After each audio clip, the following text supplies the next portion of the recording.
ॐ नमो भगवते वासुदेवाय।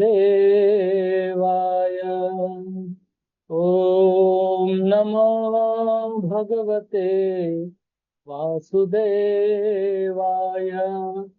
ॐ नमो भगवते वासुदेवाय। नमस्कृत्य नरं चैव नरोत्तमं देवीं सरस्वतीं व्यासं ततो जयमुदीरये। भक्तप्राणेषु अभद्रेषु नित्यं भागवत सेवया भगवती उत्तमश्लोके भक्तिर्भवति नैष्ठिकी। कृष्णाय वासुदेवाय देवकी नन्दनाय च नन्दगोपकुमाराय गोविन्दाय नमो नमः। ॐ अज्ञानतिमिरान्धस्य ज्ञानाञ्जनशलाकया चक्षुरुन्मिलितं येन तस्मै श्रीगुरवे नमः। श्रीचैतन्यमनोभीष्टं स्थापितं येन भूतले स्वयं रूप कदा मह्यं ददाति स्वपदान्तिकं।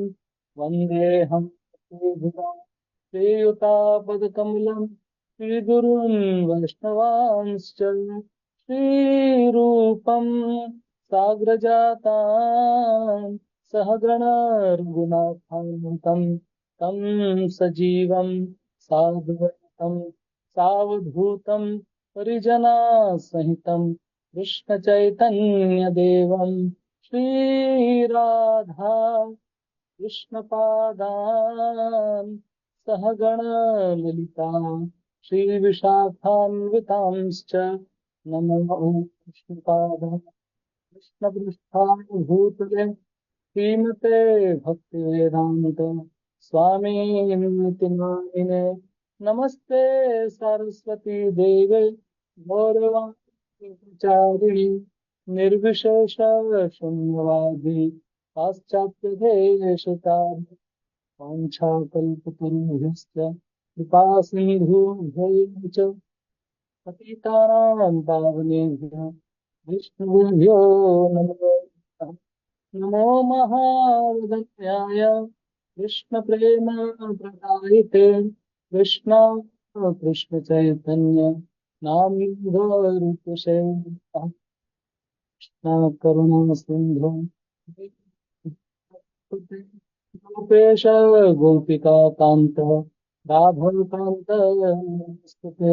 तप्त कांचन गौरंगी राधे वृंदावनेश्वरी वृषभानुसुते देवी प्रणमामि हरि।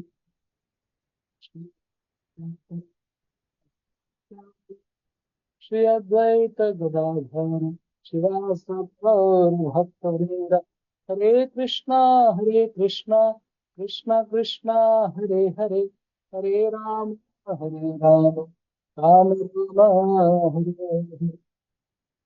आराध्य भगवान जय श्री कन्हैया तद्धाम वृंदावनम पुण्याकाचिदुपासना व्रजवधू वर्गे नयाति श्रीमद्भागवतं प्रमाणममलं प्रेम पुमर्तो महा श्रीचैतन्य महाप्रभु तत्र Krishna.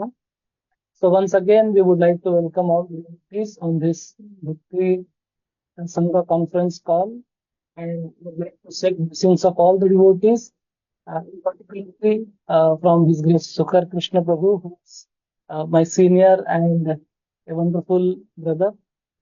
And once again, thanks to Shama Gauri Mataji, Vardhana Prabhuji, and everybody on this forum for giving me a seva opportunity. So today I have been given this seva of uh, reading and studying Srimad Bhagavatam. So I would just like to share my screen also so that you can see this. Please let me know when you can see the screen. So we are on Srimad Bhagavatam, Canto Yes, 8. Prabhu, we can see the screen. Thank you. Thank you for confirming. Withdrawal of the Cosmic Creations, Chapter 2, The Elephant Gajendra's Crisis.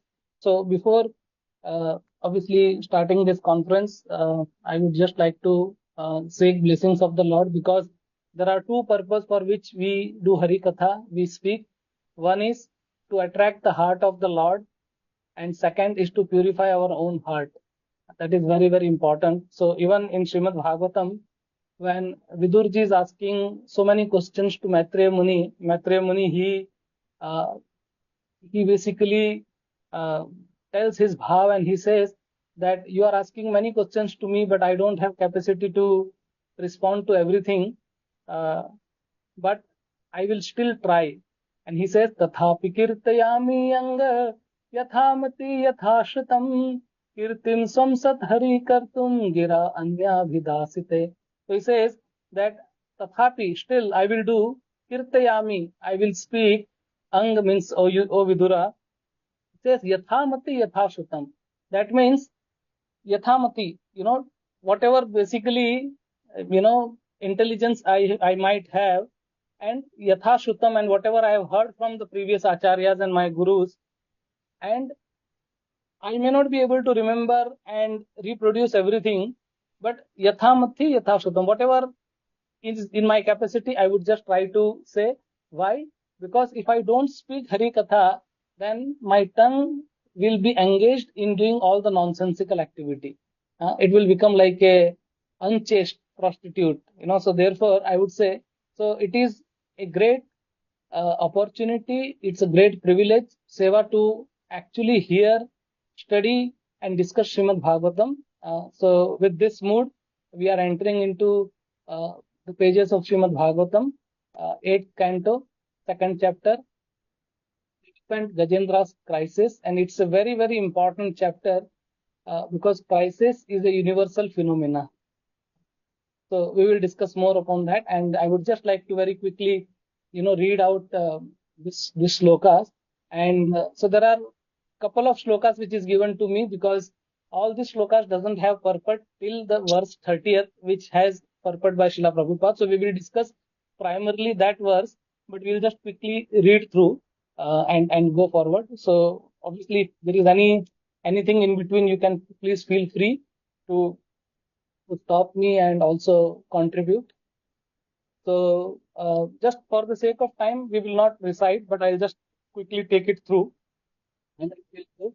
So here Shukdev Goswami says, तप्त करिभी करेणुभिर्वृतो मदुच्चात करभैरनुद्रतः गिरिं गरिम्ना परिता प्रकम्पयन् निषेव्यमाणो लिपुलैर्मदाश्रमैः सरो नीलं पङ्कजरेषु रुषितं जिघ्रान् विदुरान् मदविह्वलेक्षणः वृतस्वयुतेन प्रसार्दितेन तत् सरोवराभ्यासमथामदद्भुतम्.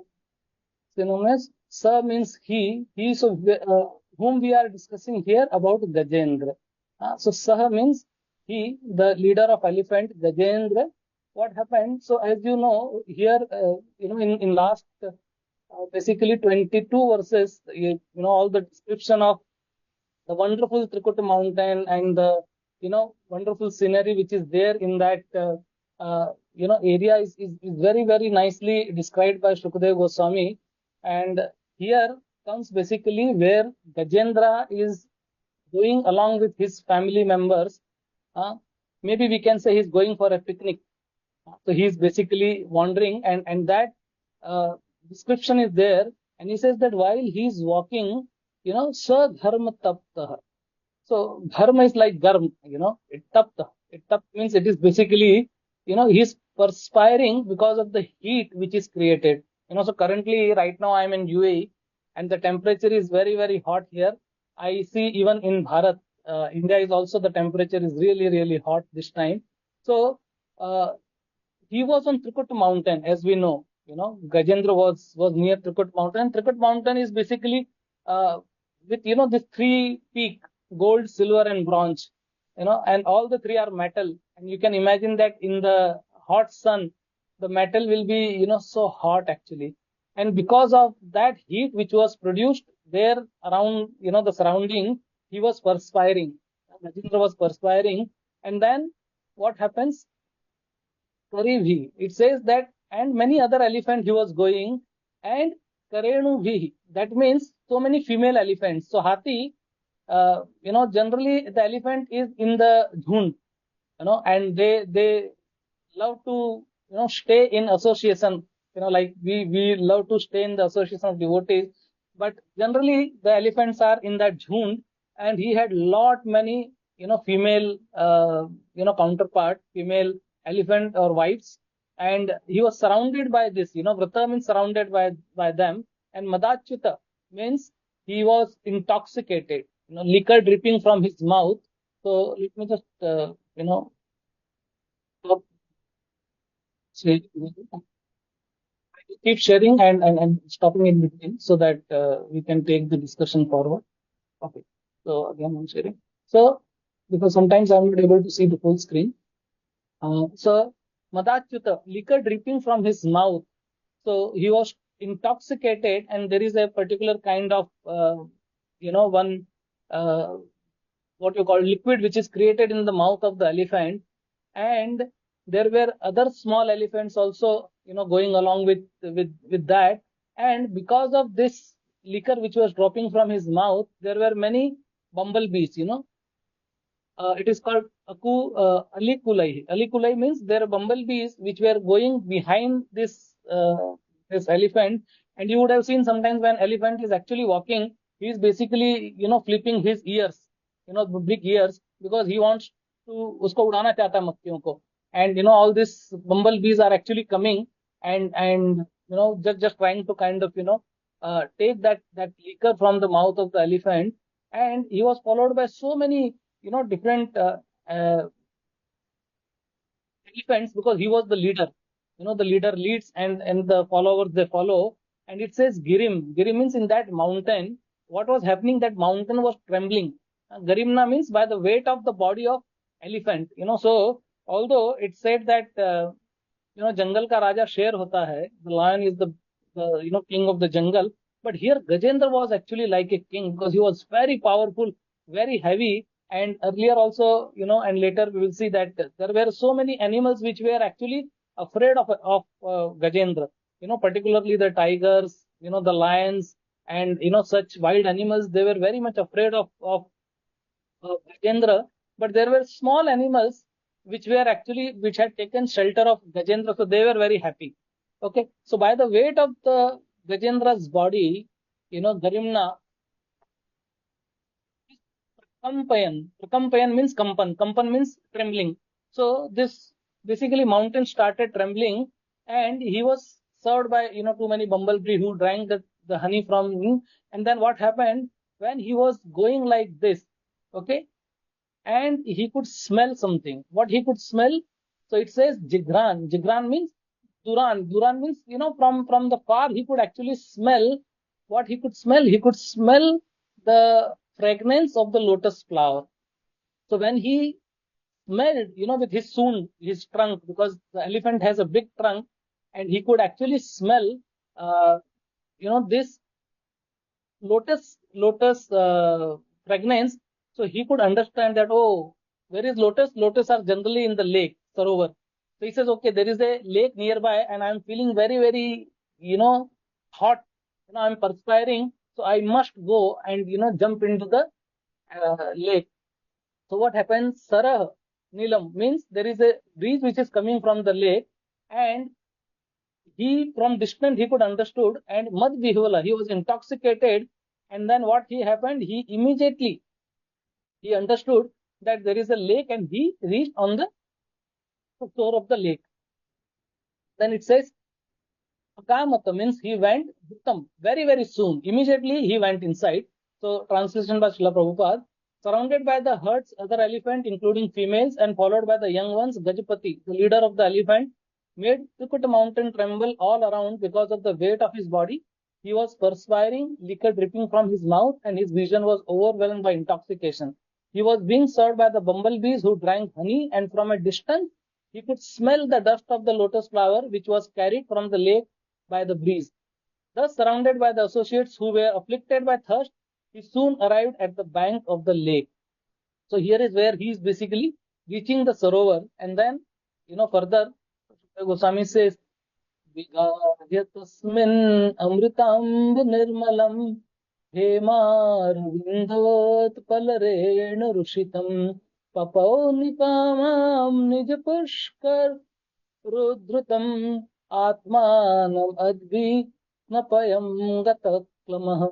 He says Vihayam. That means as soon as he reached on the bank of the lake, Sarovar, he entered. Immediately he jumped. Like sometimes when we go on the picnic, and we have seen when, there are some, devotees or particularly children, when they see the swimming pool or a water body, they immediately jump inside.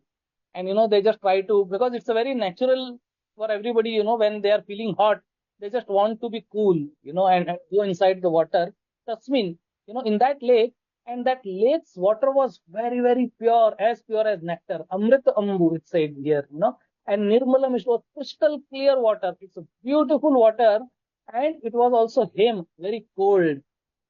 And therefore, he was feeling very, very happy to enter in the lake. And Arvind Utpala, that means there were lilies and the lotuses in that, and which was mixed with the dust of the, this lotus. And what he did immediately as soon as he entered, because he was thirsty. Sometimes when we are traveling and there is too much of heat, we are thirsty, we immediately search for water. Or sometimes some people search for the soft drink, they just want to drink. So papau means he drank, and nikmam means, that means nikam means until he was fully satisfied. So he drank a lot of water because he was also a very powerful animal. And then what did he do? Nij, his own pushkara udruta means drawing from his trunk, and abdi means water, and snapayan means he bathed thoroughly, and he was relieved of all the fatigue. So what did he do? He actually with his trunk, he picked up the water and started splashing on his body. So sometimes when we also go in the, washroom and take bath, many people, they just want that shower, so therefore we say, I'm going to take shower or something, like this actually. So everyone is amazed. Earlier in our old age, we used to, uh, bathe with the tumbler, but now there is a fashion, for this, taking shower. But Hathi, he takes shower very, very beautifully. And so it says Pushkar Udbhrita means drawing from his trunk. So what is Kar? Can somebody tell me what Kar means in Sanskrit? Please feel free to unmute and tell me. What is Kara? Hand, Prabhu. Yes, very nice. Kara means hand. So here Shukdev Goswami says Pushkara. So he had a beautiful hand, very special hand. And that trunk is basically nothing but it is considered as hand of the elephant. Okay. So therefore, all the elephants are with four legs. This elephant is with four legs and one hand. Elephant, all the animals, they are with four legs, but elephant is an animal with four legs and one hand. So this trunk is actually called Kara or Head. Pushkar for him. So, and therefore, Kara means Hath, and from Hath comes the word Hathi. Or in Sanskrit, it is called Hast, and from Hast, it is Hasti. So, Hathi, it became Hathi. So, he has a beautiful trunk, and with that trunk, which is basically the hand of the elephant, which is, Hathi, Gajendra, he splashed so much water on his body. And if you know, the bathing of elephant is considered very, very beautiful. Indeed, there is a saying about the bathing of elephant, many places, including Srimad Bhagavatam, where it is mentioned about Kunjar Sauch. Although in that context, it is said that the elephant actually bathes so nicely, but then what does he do? He actually comes and he rolls in the dust. So what is the meaning value of such bathing? But the bathing of elephant is actually very, very beautiful. And I had seen one video where people are paying like $50, $100, in Kerala to go sit on the elephant, and elephant is basically splashing water on their body. they feel very happy, and all those things. So elephant, uh, and also elephant's walk is also, Gajagamini, it says. So the walk of elephant is very wonderful. So he was walking and then he entered in the lake with his hand, his trunk. He was splashing water, on his body. He was taking the bath in the nectarian water, which is there. So translation by Prabhupada. Prabhupada writes, the king of the elephants entered the lake, bathed thoroughly, and was relieved of his fatigue. Then, with the aid of his trunk, he drank the cold, clear nectarian water, which was mixed with the dust of the lotus flowers and the water lilies until he was fully satisfied. So he went and all his fatigue was gone. He was fully satisfied. He drank a lot of water. Then what did he do? Okay, so the next verse is very interesting verse. Please you can pay attention. It says, पुष्करेणो धृतसिकारं बुद्धिर्निपाययन् संस्नपयन् यथा ग्रही वृणीकरेणु करवाश्च दुर्मदो न नाचष्टकृष्टं कृपणो ज अमायया. So he says that like a human being who lacks spiritual knowledge and is too attached to the members of his family, the elephant, being illusioned by the external energy of Krishna, had his wives and children bathe and drink the water.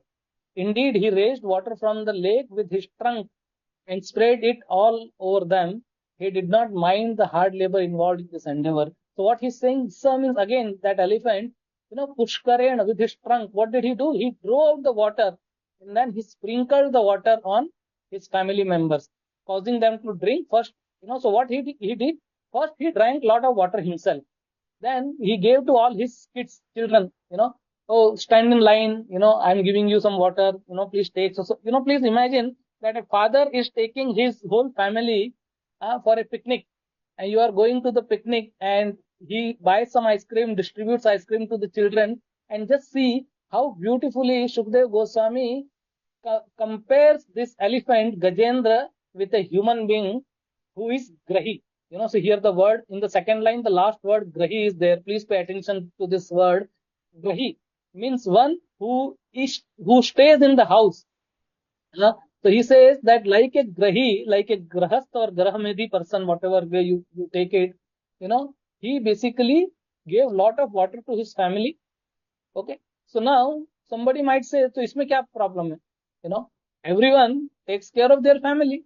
He also took care of the family. And that is very nice only, right? Why not? He should have given, water to his children. He should have given water to his wives. He should have given water to his friends. It's absolutely very nice. No problem. Till here, there is no problem. You can do that. So if you would have just given the water and he would have gone, it was nice. Or even if you sprinkled some water, okay, गर्मी लग रही है, चलो थोड़ा पानी छिड़क दिया, and then he's gone. That was also okay. But what did he do? Let us pay attention here. So he says that yathagrihi, like a family member, he gave water to his wife, he gave water to his children, and he gave the water comparing, to a person who's too much attached to his family members, and to please them, he does so much of hardship, pracharam. So that means so much cost is there in that, and a householder does so much hard work, hard labor to please his family. Okay, which is described by Shukdev Goswami here. So let us go to the next verse, very very nice verse, where he says that tam tatra kaschin nripadaiva chodito graho baliyam charane rushagrahet yadrekshayaivam vyasanam gato gajo yatha balam so tibvit vichakrame. So it says that by the arrangement of providence, O king, a strong crocodile was angry. Why he was angry? Can somebody tell me why crocodile was angry?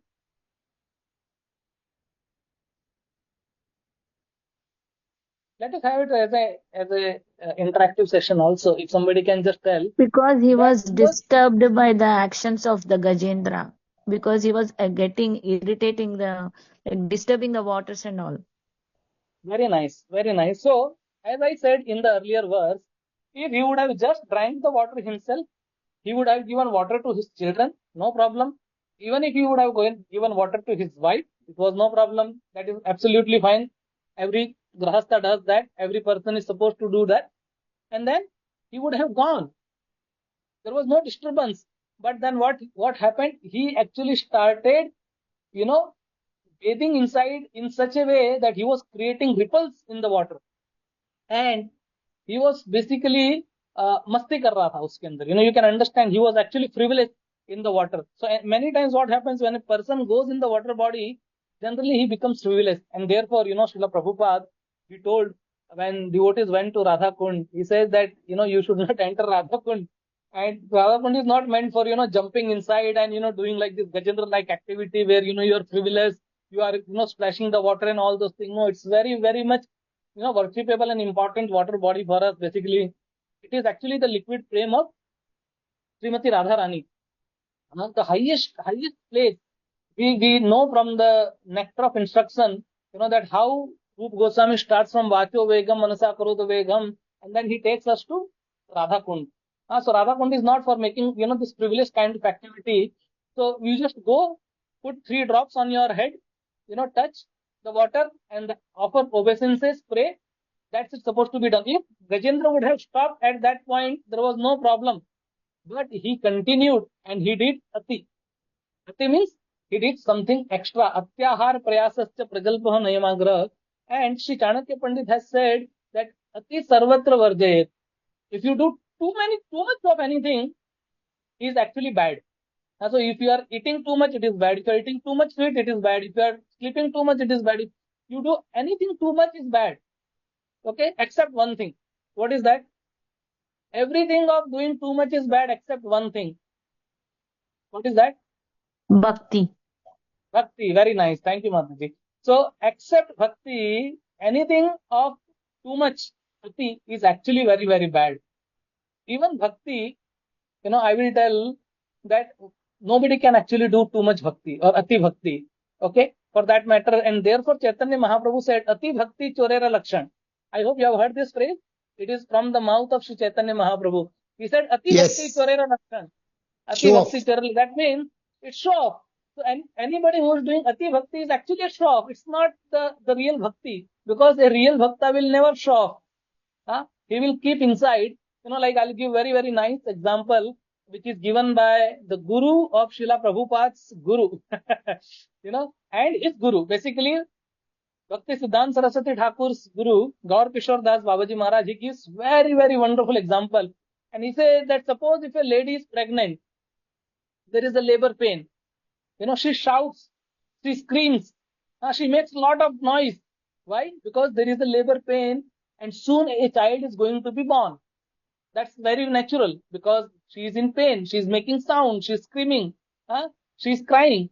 That is fine. But suppose if a lady who is not pregnant and only making sound, if she is only making, show of just screaming or crying, is there any value for that? Is something going to come out? Nothing is going to come out because she is not pregnant. So when there is actually bhakti in the heart, obviously sometimes this, manifestation comes out, but we should not display this publicly. Never a time, there was a time that even Shad Goswamis or, Prabhupada, they never basically expressed their emotions in publicly, so nobody actually can do bhakti. So therefore he said, Ati Bhakti Chorera Lakshan. And so he did bhakti. What did he do? He started splashing water. He started jumping in that. He started pulling his friend and then just started, enjoyment, and that enjoyment actually agitated, the crocodile. So sometimes what happens, we sometimes do too many things, too much enjoyment, and sometimes that may also agitate somebody else. So sometimes if you are doing certain things and you are quiet, peace is not disturbed. But sometimes what happens, people they go and they put the flag on the mountain. They go, they put it on the Instagram. They go, they put it on the Facebook. I went to Switzerland. I went here. I went there. And the other devotee is thinking, oh my God, we never met any. What is this? We are disturbing the peace sometimes. Okay, so by the arrangement of providence, because it was actually Leela of the Lord, the strong crocodile was very angry at the elephant and then he attacked elephant's leg in the water. The elephant was certainly strong. He tried his best to get free from this danger, set by the providence, but he couldn't actually. So it is said that it was inspired. This Graha. Gaj means hathi, Graha means crocodile. He was Baliyan, very powerful. He got his feet, and soon this Gajendra was under the jaws of this crocodile. Yeah. So Maharaj also says, he says that we are all in the jaws of the Maya of crocodile, crocodile of Maya. We are in the jaws of the crocodile of Maya. It is only a matter when he closes his jaws, and we are already there. So if we are trying to do too much masti in this world, do not be sober. Dhiras tatra na huyati. So if we are not dhira, then we will be definitely 100% we will be caught by this crocodile who will close his mouth. Till the time Gajendra was in the water, not disturbing, it was everything was fine. But then Gajendra actually did something like this. Okay, and then we will just go quickly. I'll just read the translation here. So 28, 29, and then 30th we will just go and recite the verse. So thereafter, seeing Gajendra in that grave condition, his wife felt very, very sorry and began to cry. So these are all written in Srimad Bhagavatam as infallible soldiers. They can't save. Nobody is going to save us. We have to fly our own plane alone. Nobody is going to save. If we think that ye mujhe bachayega, wo mujhe bachayega, nobody is going to save us. So after seeing his condition, they felt very, very sorry and began to cry. The other elephants wanted to help Gajendra, but because crocodile's great strength, they couldn't rescue him by grasping him from behind. They couldn't do anything actually. And then what happened? Then he says, uh, fighting, Nyudh, basically Yudh. So they were fighting. How? They were fighting this crocodile and the elephant, Gaj and Gra. They were fighting, and what was happening? The Gajendra was dragging, this basically the crocodile was dragging Gajendra inside, and Gajendra was trying to drag him out. So there was a tug of war. There was a fight. O king, the elephant and the crocodile fought in this way, pulling one another in and out of the water for 1,000 years. Upon seeing the fight, the demigods were very, very surprised. Now, can you imagine that for 1,000 years they were fighting, and there was no food, no water, nothing. Basically, Gajendra did not eat anything for that 1,000 years. Even crocodile did not eat, but because he was in the water, he was getting nourished, and elephant was basically a creature of not of the water but out of the water, and that's what basically the next verse says. So let us go and discuss this important verse where Srila Prabhupada is giving one of the most brilliant and fantastic purport. We will read the purport also. Gajendra mano balojasam कालेन दीर्घेण महान मुदव्यय उत्क्रेष्यमाणस्य जले वसीदतो विपर्ययो भूत सकलं जलोपसः. Very, very beautiful verse. So let us also read, the synonyms and then go to the verse itself. Tata means thereafter. Vijay Indrasya, of the kings of the elephant, Mana, of the strength and enthusiasm, Bala, the physical strength, Ojasam, the strength of the senses. All this thing, what happened? Gajendra ka sab kuch reduce ho gaya. It all got reduced. Kalen, because of the years of fighting, for thousands of years they were fighting, or Dirghen, very, very prolonged. And that Mahan, great, good. It says he was pulled by crocodile inside the water, and he was trying to come out, but he couldn't actually because he was in the foreign place, and then he got reduced. Avasidatah. That means he got reduced in mental, physical, and sensory strength. And the opposite party, he became very powerful because he was Jalaokashah. Jalaokasha means what? The crocodile whose home is water. Translation and purport by Srila Prabhupada. Thereafter, because of being pulled in the water and fighting for many, many long years, the elephant became diminished in his mental, physical, and sensual strength. The crocodile, on the contrary, being an animal of the water, increased in enthusiasm, physical strength, and sensual power. Purport. In the fighting between the elephant and crocodile, the difference was that although the elephant was extremely powerful, he was in a foreign place in the water. During 1,000 years of fighting, he could not get any food, and under the circumstances, his bodily strength diminished, and because of his bodily strength diminished, his mind also became weak and his senses less powerful. The crocodile, however, being an animal of the water, had no difficulties. He was getting food and was therefore getting mental strength and sensual encouragement.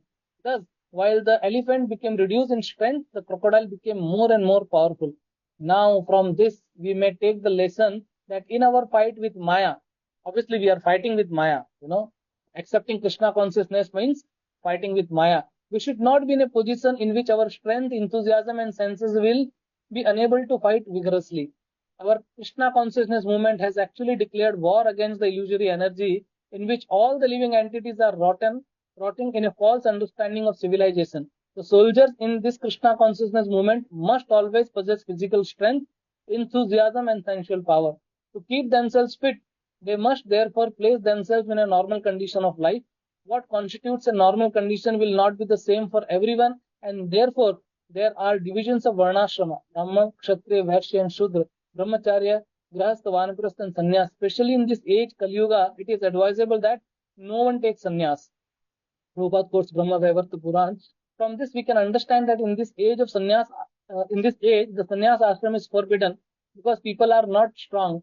Sri Chaitanya Mahaprabhu showed us an example in taking sannyas at the age of 24 years. But even Sarvam Bhattacharya advised Sri Chaitanya Mahaprabhu to be extremely careful because he had taken sannyas at a very early age. For preaching, we may give young boys sannyas, but actually it is being experienced that they are not fit for sannyas. There is no harm. However, if one thinks that he is unfit for sannyas, if he is very much agitated sexually, he should go to the ashram where sex is allowed, namely the Grahastha ashram. That one has been found to be very weak in one place does not mean that he should stop fighting the crocodile of Maya.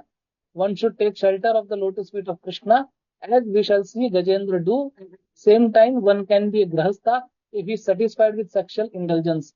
There is no need to give up the fight. Sri Chaitanya Mahaprabhu therefore recommended sthane sthita shruti Punovan Manobhi. One may stay in whatever ashram is suitable for him. It is not essential that one takes sannyas. If one is sexually agitated, he can enter the Grihastha ashram, but one must continue fighting. For one who is not in a transcendental position, to take sannyas artificially is not a very great credit. If sannyas is not suitable, one may enter Grihastha ashram and fight Maya with great strength, but one should not give up the fighting and go away. Srila Prabhupada Transcendental Purport ki jai. So let us discuss this very very wonderful verse and very beautiful, extremely beautiful purport Srila Prabhupada has written very honestly, and it is actually for all the honest devotee. We must actually very very carefully read, scrutinizingly read, understand, and follow this purport in essence in our life. So this is meant for the whole community of devotees, the whole Krishna conscious society, the International Society of Krishna Consciousness. Beautiful purport Srila Prabhupada is giving and he's writing here. So first of all, what Sukdev Goswami is saying, that because Gajendra was not a animal of the water, he was not basically, culture nahi tha, so his strength reduced because he was at a wrong place, and crocodile was at the right place. So therefore, it is very very important to be on a proper place. So place is important. Sometimes I was actually thinking that in Srimad Bhagavatam, there are 10 subject matter which are described. Atra sarga visargacha sthanam poshnam utaya manvantare ishano katha nirodhu mukti rashtraya. These are 10. So, okay, sarga visarga is okay. Sthan, why sthan? Why planet? What is importance of sthan? But then I later understood that yes, sthan is actually matters a lot. So if you want to perform bhakti, you need a sthan, you need temple, you need center, you need association. Then actually you can do it. So we need to understand that we should be in a proper place. First of all, being in this material world, we are not in a proper place. We are a fish out of water.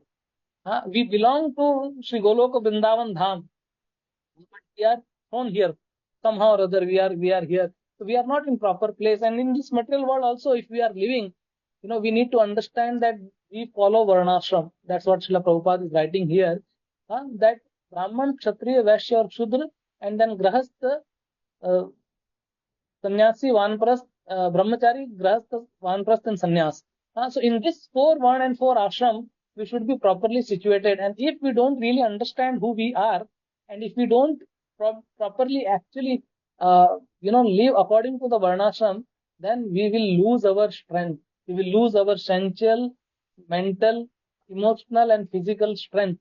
And our situation will be also like Gajendra. So Gajendra is basically an elephant, basically an animal, elephant who is basically from the land. If crocodile would have caught Gajendra's feet on the land, what would have happened?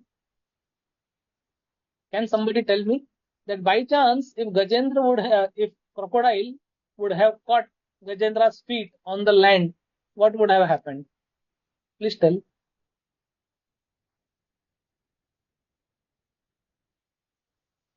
Somebody would like to say? Yeah, Hare Krishna Prabhuji. So on the Yes, ma'am. land, elephant will be strong, and the crocodile will lose his power because of it's out of the water.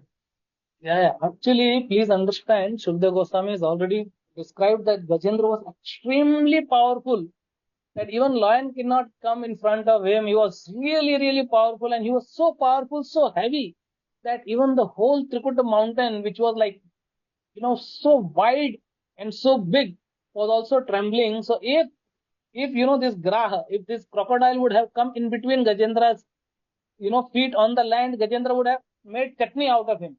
Just he would have put his feet on Gajendra, on this crocodile, and crocodile would have become like a chutney. So much he was powerful. And that's what initially Gajendra thought कि अरे ये क्या है, मेरा पैर पकड़ रहा है, अभी इसको मैं घुमा के फेंक दूंगा. I will just throw him out. But because he was not in a correct place, so first of all we need to understand that we need to be in correct place. And the fact that we are in this material world, as I told earlier, the material world is actually full of crisis, right? We are actually in the crisis situation, and crisis is inevitable. Indeed, the name of the chapter is also what? Gajendra's crisis.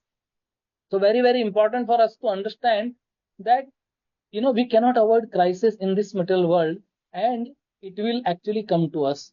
But before that, let me just tell you one thing. We were talking about the sthan. One thing I just remembered, that sthan is important. So one time what happened, that it said that Lord Vishnu actually went to meet Lord Shiva. So Vishnu went on his Vahan, which is Garuda. So Lord Vishnu was sitting on Garudji, and he went to Lord Shiva. And when he went to Lord Shiva, he parked his vehicle, Garudji, just next to him. And then what happened? In the neck of Lord Shiva was a serpent, Vasuki, or whatever the name is actually. And that serpent was hitting on Garuda. Now you tell me, can a serpent have this much of daring to hiss on Garuda? Garuda can eat thousands of serpents at one time. Even Kalia, who was such a big serpent, was afraid of Garuda. The serpent cannot hiss on Garuda, no doubt about. But he was hissing. Why? Can somebody please tell me why he was hissing? Because he was on the neck of Shiva, Lord Shiva.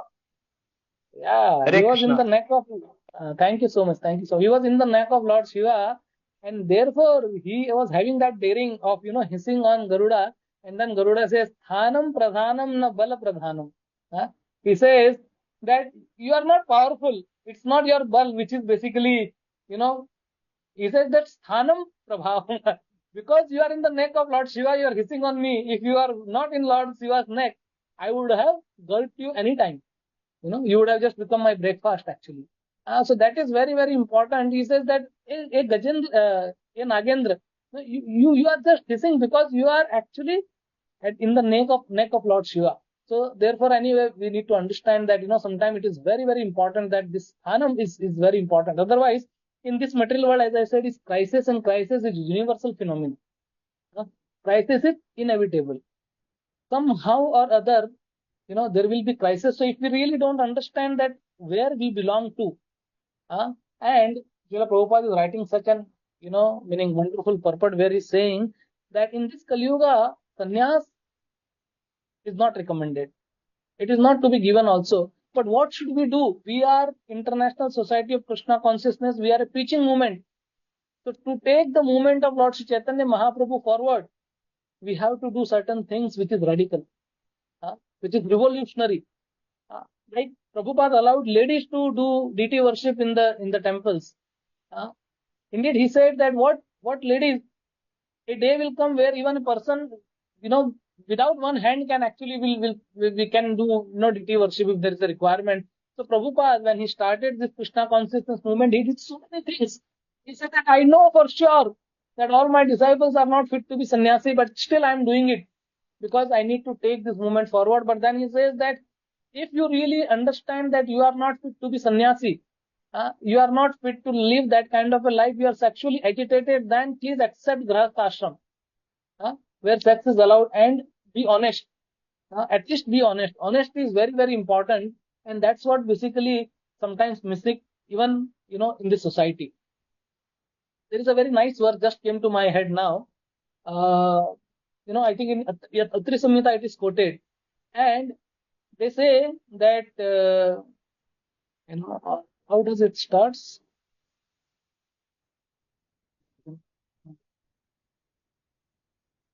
Forgetting the reference of that.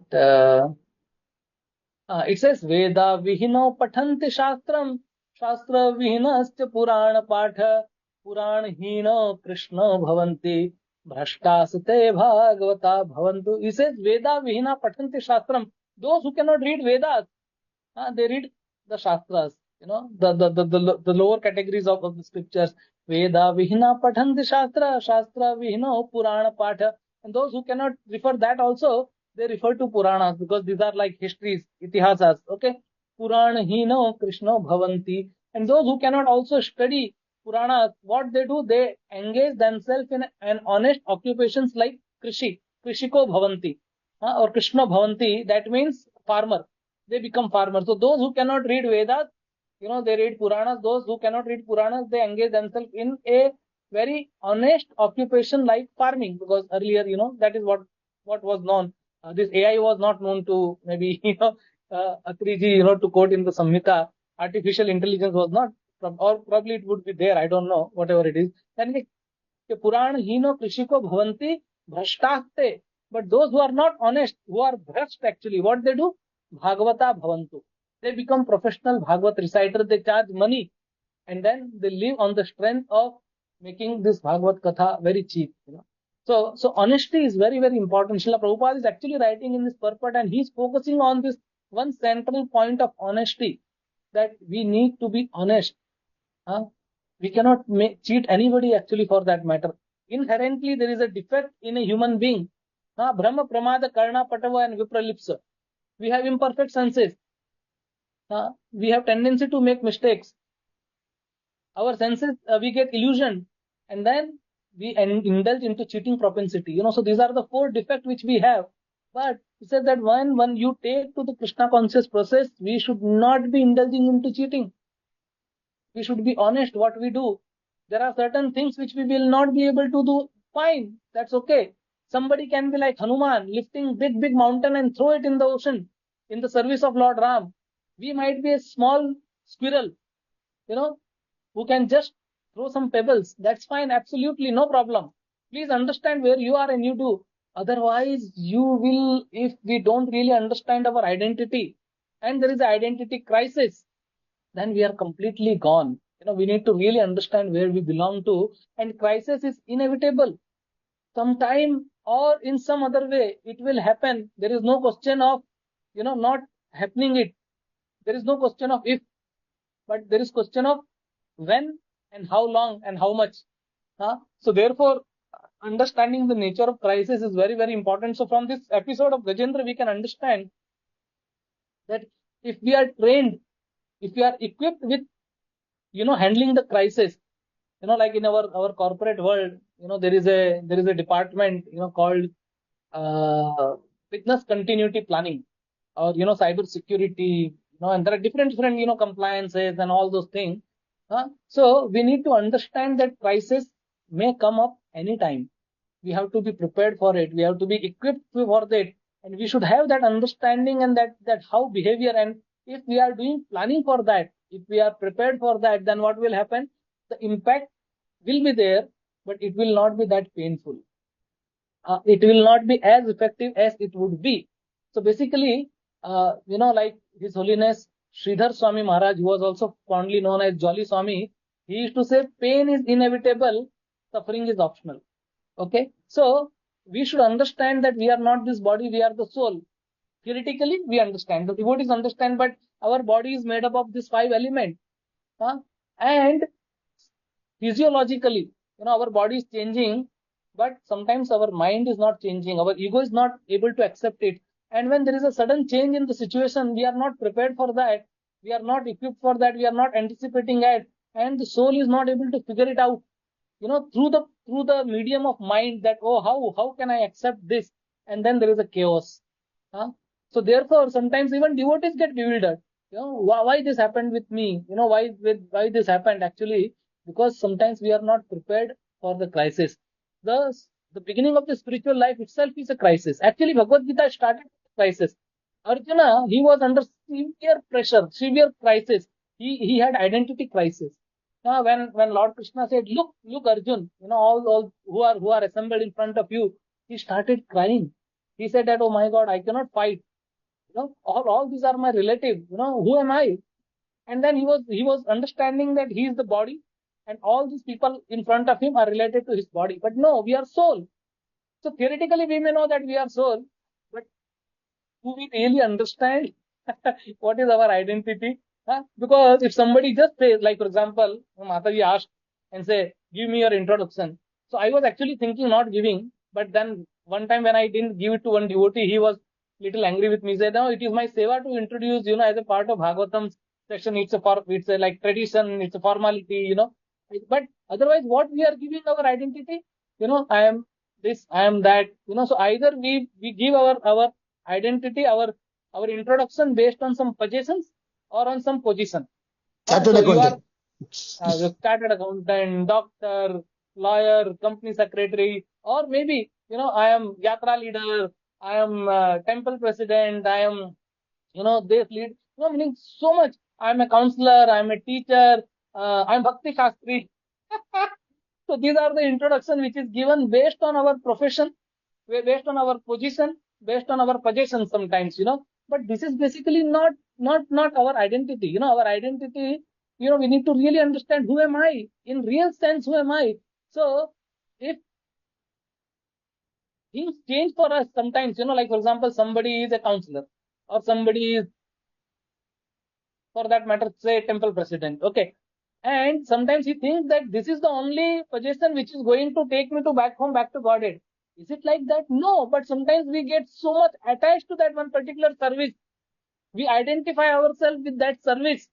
We get consumed by that position, that auda.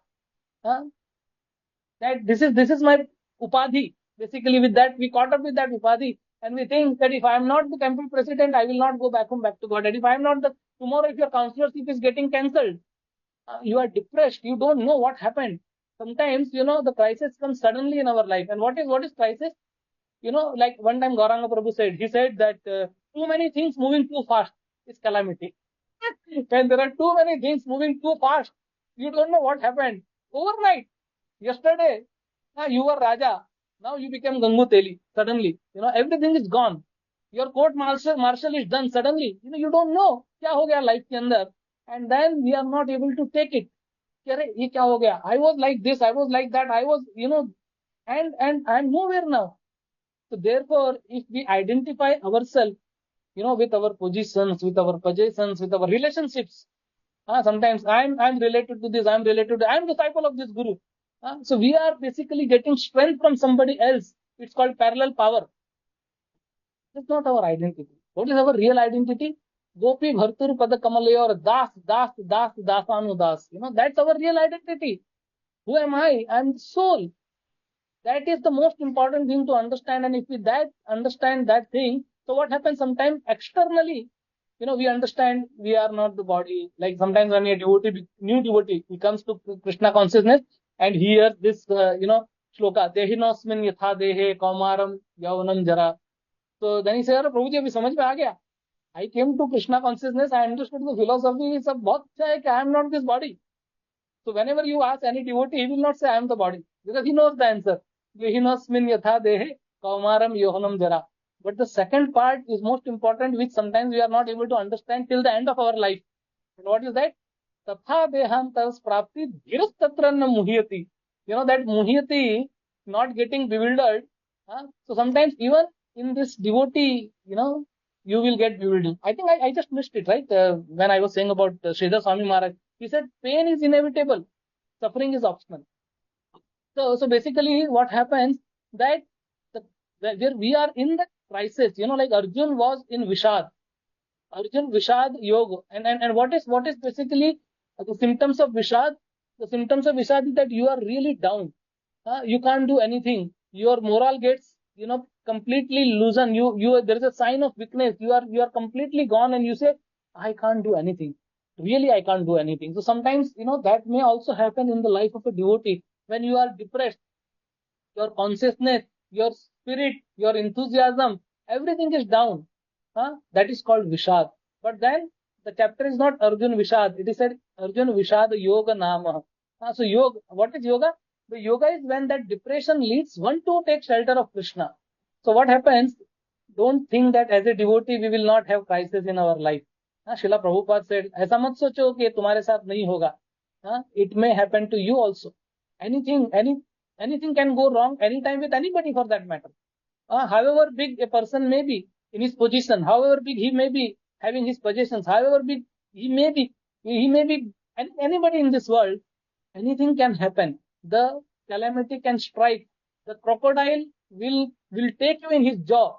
The crocodile of Maya will catch you. So therefore, we need to understand that how we really understand the situation and then basically take shelter of Krishna. So if that crisis allows us to take shelter of Krishna, then it is yoga. Otherwise, it is only Vishad. And Krishna at that time becomes the motivational speaker. The first motivational speaker in the world, Bhagwan Lord Sri Krishna, he came to rescue of Arjun. And he did not tell Arjun how to fight. He knew. He just said why he need to fight. And that is what finding our why is very, very important in this world. And Krishna told that to Arjun. And therefore, it was a turning point for Arjun. So the crisis has come from a Greek word called, so which says turning point, So then Arjun, so we are tatast, like for example, we are, what to call tatast sakti, right? So tatast means we are on the shore of the ocean. So either we can go inside the ocean or we can come out. There is no in between actually. So that tatast, so we can take a decision. It's a decisive word that we can take decision, we can make choice, we can make changes in the course of our life, so that we get clarity, conviction, and courage. And therefore, the most important thing that how we deal with this crisis is very, very important. How did Gajendra deal with this crisis? Gajendra, he fought with all his strength. He asked that nothing happened, and then ultimately he surrendered. And then he picked up one flower, as we will read in the next chapter, in the beautiful prayers of Gajendra, which is one of the most beautiful prayers, existing in this world. Gajendra is praying, and then he takes one lotus from the sarovar, and he just, shows up. He says, whoever, the Supreme Personality of Godhead, please come to my rescue. I am really suffering. And he surrenders. And that's what Krishna tells Arjun to surrender ultimately in Bhagavad Gita. Sarva dharman parityaja manmana bhavam. So we need to really understand who we are, that what position, and whatever position we may be, crisis might come if we can take shelter of Krishna properly. So one must be prepared with knowledge, and that from knowledge we develop clarity. We should also have skill set to deal with crisis that brings conviction and confidence. We should also have a role model, like Krishna was role model for Arjuna at that time. And we might have our own guru, we might have, great personalities. We have Srila Prabhupada and the whole Guru Parampara behind us. They are our role model. That gives us courage to fight with Maya, with this crisis. And then we should have powerful association of like-minded people. That gives us inspiration. And that is why Sri Chaitanya Mahaprabhu's this Andolan is called Sankirtan Andolan. That is so there is no one person. There is a combined effort of all the people who is there. And when you know that, oh, the whole Guru Parampara is behind me, when you know that somebody big is behind you, then you are not afraid. Let us see, देखा जाएगा, जो भी करना है वो हम कर सकते हैं. So that is very, very important for us to do this, and that is what basically we need to understand. So to conclude, I think we are just about to get over on our time. So I would just try to quickly wrap this up. So the most important part is that crisis may come anytime in our life. That picnic might get turned into a nightmare, as it happened for Gajendra. Gajendra was going on picnic with his wife, his children, his friends, everywhere. And then what happened? That picnic got turned into a nightmare, got turned into crisis. And it might happen with us also. And it is going to happen soon, till the time of death. Death is the ultimate closure of the jaws of the crocodile, which will catch us. But before that, what we need to do? We need to understand, who am I? What is my spiritual identity? The correct, the permanent solution is to acquire spiritual identity. And that identity, we need to understand that I am not the body, I am the soul, and my whole purpose is to serve the Supreme. And that is very, very, very, very important for us, that there's the whole teaching of Sri Chaitanya Mahaprabhu, Gopir Bhartur Pad Kamalayor Das Das Dasanu Das. That I am basically a very small, tiny, I am Anu, Krishna is Vibhu. I am just a particle of gold. Might be same in the quality of Krishna, but I am just a small particle of gold. Krishna is the gold mountain. I am just one small drop of an ocean. Krishna is the whole ocean. So therefore, we need to serve the Lord. We need to serve the devotees. And when we serve the Lord with these heartfelt prayers which Gajendra did, न विद्यते यस्य न जन्म कर्म वा न नाम रूपे गुण दोष एव वा तथापि लोकाप्यय संभवाय त्वमायया तान्यन काल मृक्षति. So we pray, we chant our rounds very, very sincerely. We associate with the devotees. We read the scriptures. We read Srimad Bhagavatam, Nityam Bhagavat Sevaya, and we come in the association of devotees. We honor prasadam together. And by performing this kind of activity where we just please Krishna, that's the secret of life. And I'll just quote one shloka from Padyavali, which says that actually nothing is going to come to our rescue, and nothing is going to please Krishna. As I told, no possessions, no relationships, no positions, whether you are temple president, you are yatra leader, you are counselor, you are bhakti shastri, you are Shiksha Guru, you are Diksha Guru, nothing is going to come to rescue, nothing is going to please.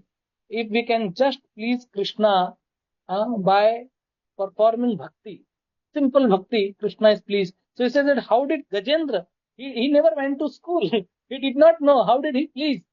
He did not have any education. Surup Goswami says in Padyavali, Vyadhascha ka acharan dhruvascha vayo vidya Gajendrascha ka kubjaya kim yunam rupam tat kim tada kim tat sudam no dhanam vamshah ko vidurascha yadav pater ugrascha kim paurusham bhakti tushyante kevalam nacha gunair bhakti priyo madhava. He asked by starting a question, he says, what was hunter's, piety?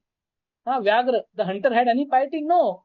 Dhruva's maturity. Dhruva, he was very small. Gajendra, Vidya Gajendrasya. Did he have any knowledge? No, nothing. What was Kubja's beauty? What was Sudama's wealth? Where was Vidura's noble birth? Was Ugrasen had very strengthful man? No. But Madhava is pleased, Krishna is pleased by devotional service and not by any material qualification. So although Gajendra was very powerful, he was very, very powerful, but he couldn't do anything. Nobody came to his rescue. He himself couldn't do. He lost all his strength, And then ultimately he accepted Krishna, the Krishna shelter. So when we accept Krishna's shelter, at that time Krishna basically, he gives his mercy. And we can't even imagine how fast, how swift he gives his mercy. It is said that when Garuda was coming, when Krishna said that go, we have to go, Garuda was flying with the speed of a rocket, with the speed of a mind. Krishna said, this is less. He took Garuda himself on his shoulder and started running. And Garuda was like out of his breath. So Krishna was fanning Garuda. कि सरोवर में गजग्राह की थी लड़ाई, न गजराज की शक्ति कुछ काम आई, कहीं से मदद उसने जब कुछ ना पाई, तो दुखी होके आवाज हरि को लगाई। गरुड़ छोड़ नंगे ही पांव पधारे, हरे कृष्ण गोविंद मोहन मुरारे, हरे कृष्ण गोविंद मोहन मुरारे, यही नाम मुख में हो हरदम हमारे, हरे कृष्ण गोविंद मोहन मुरारे। We need to keep the name of Govind always on our tongue, in our mouth, and just chant the holy name Hare Krishna, Krishna Krishna, Hare Hare, Hare Ram, Ram Ram, Hare Hare. In this way, we will be able to someday please Lord and His devotees and may go back home, back to Godhead, which is our real home, our real identity. We don't belong to this lake. We belong to, the place from where we are originally has come. Thank you so much. Hare Krishna. I would like to thank all the devotees for patiently listening and for your anybody who would like to say anything, any comment, any question, most welcome. Yes, Sukkar Krishna Prabhu. Prabhu, Hare Krishna, so nice to see you. I remember the Abu Dhabi days, how you nicely take. You're a wonderful soul and you're a pure devotee, Prabhu. Prabhu, just want to know, you told that pain is inevitable, you told, and suffering is Yes. optional. Yes. Pain is, it will come, bana, aap kaise bhi aayega, it will come, you cannot stop it. But suffering is optional. Pain hota hai na, kaise suffering is optional, you're telling. How can you remove the suffering? So basically, His Holiness Sridhar Swami, Ah. he was also known as Jolly Swami. He used to say this. He had actually cancer in his last days, and he was externally he was suffering. You can see that because Yeah, the pain, yeah. there is a pain. So what the meaning of this is basically that if somebody shoots an arrow to you, obviously it will pierce your heart. The pain will be there. Like Vishnu Pitama got so many arrows. There was not even an inch of gap, between two arrows. So many arrows. But was he suffering? Not really. He was actually very happy in the sense that he was anticipating Lord Krishna to come at the time when he leaves his body. And he was actually making beautiful prayers to Krishna. इतिमति रूप कल्पिता विकृष्ण भगवती सात्वत पुंगवे विभुम्ने ससुमुख भगते कतिम विमर्दु प्रकृति मुपेयुति भव pravaha. He was anticipating Krishna to come. He was not suffering, although pain was there. So in our life also there will be so many instances where we will have pain. But whether we really take that pain and suffer, that's up to us. So, sometimes, like for example, one time somebody, asked, one sannyasi, and he said that, how are you? He says, better than what I deserve. So this was the answer basically was given. So basically, even if there is a pain, you decide not to suffer. Because you don't really give that much importance to it. Physical, there will be pain. If somebody pierces, if there is a boil on your body, obviously there will be pain. But if you just focus your attention there only and forget Krishna, if pain brings you to Krishna, that crisis is good. That's what I said. That is yoga. So if that Vishad brings you to Krishna, that is Vishad Yoga. But if that Vishad takes you away from Krishna, because sometimes क्या होता है कि simple हमारा माथा भी दुखता है तो हम लोग पहले चैंटिंग छोड़ देते हैं. Or sometimes we don't come to the association of devotees. Sometimes we, so you go away. So no, pain will be there. And दुनिया में आए हैं तो जीना ही पड़ेगा. दर्द सहना ही पड़ेगा प्रभु जी. So though it will come, but really whether you really take it to your heart, ये भी चला जाएगा. This will pass away. So that's the mentality and intention that you feel that okay, कुछ तकलीफ आई है मेरे पे, लेकिन वो चली जाएगी. या when you don't get consumed by that. Tatyenu kampam shushamikshmano. That's what Brahmaji says. That calamity will come. But whether you get consumed by calamity or not, that is your consciousness should be above the calamity. I hope. I don't know. Other devotees can add, and obviously you yourself know everything, but I think it's a good thing to discuss. Thank you very much, Prabhu. Thank you very much. So there are some devotees who have raised their hand. Yeah. Yes, Shyama Gauri Mataji, Yeah. Alanananda Prabhu, Wonderful. first raised his Wonderful hand. class, very enthusiastic class, Prabhuji. Thank you so much. It was so nice, and Thank you so much, Prabhuji. Prabhuji, you said like, pain will come, and in that pain also, devotees don't suffer. I heard many stories about the pure devotees like our Guru Maharaj when he was somebody was telling that when he was given in anesthesia, and in anesthesia people, talk something or the I have gone through that. They keep on talking. So Maharaj was telling the Krishna Katha in that. So this is how it should be. Yeah, Prabhuji. And Prabhuji, Krishna gives pain to his devotees so that he can take shelter of him more and more. So, but still, Prabhuji, it's very difficult to understand when you are really in pain. Definitely. Especially in the mental situation, not the like physical pain, we can understand that, oh, I have to go through this, and still we are chanting and this. But when something happens in our life which disturbs our mind, that's very difficult, Prabhuji, how to remember Krishna in that situation. Thank you, Mataji, for your comment. Indeed, as I told you, that we understand dehinosmin yatha dehe, but dhiras tatra na muhyati. So basically, what happens that we really don't understand our real identity. So if we understand that we are the soul, then we will not suffer. But what happened? We sometimes acquire pseudo spiritual identity. So instead of acquiring the real spiritual identity, we acquire something known as spiritual, pseudo spiritual identity, or maybe let me call it like, His Grace, Radha Gopinath Prabhu gave this term, very nice term where he spoke. He said, we take up to spiritualized material identity. So we externally, we take things, but internally we are not really, strong. So if we can take ourselves internally very, very, strongly, then you will not suffer. Like, for example, as you rightly said, example of His Holiness Jayapataka Swami Maharaj. The medical science cannot really understand what's going through. So if somebody who actually just sees him from the medical point of view, he will get bewildered. That, oh, how come when this person after having a stroke, how he can do so many things, he is traveling, and when he sees enthusiasm level and all those things, it is impossible actually. But because he is not on a bodily platform, he is above that, and because of that, he doesn't suffer. So pain is there, definitely. It's not that, when they are giving him saline, they are giving him injection and all those things. The body must be paining. The body must be paining, definitely. So that's what I'm saying. It actually is a long process, and we need to really understand. Till the time we have attachments, see, we have so many attachments. He's my husband, she's my wife, my children will save me, my guru will save me, everywhere we have our attachment. Until that time, the attachment are actually loosened up.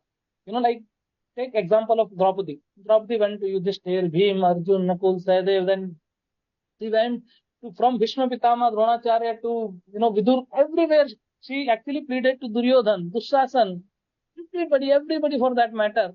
Nobody could help. And then she was holding sari with her own hand. Then she was holding in her teeth. Ultimately, she released everything. And he said, Govind. And at that time, when she released all her attachment, at that time, Krishna basically gave her, came to rescue her. So that's what basically we need to also understand, that ultimately we are going to leave this world.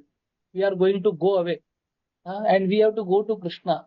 And whatever attachment we might have, we should pray to Krishna that before our life ends, all this attachment should be shivered off. That's what Kunti Maharani also prays. No?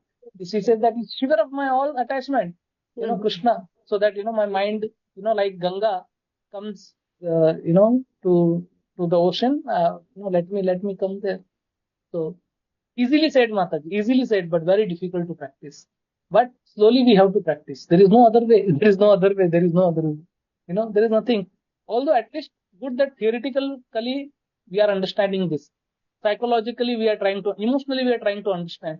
But whether spiritually really we are understanding and able to, practice it in our life, it may happen by Krishna. That's what I'm saying, that whatever, we don't have any qualification. We just quoted this verse from Padyavali where Rup Goswami says, What was their qualification? No qualification.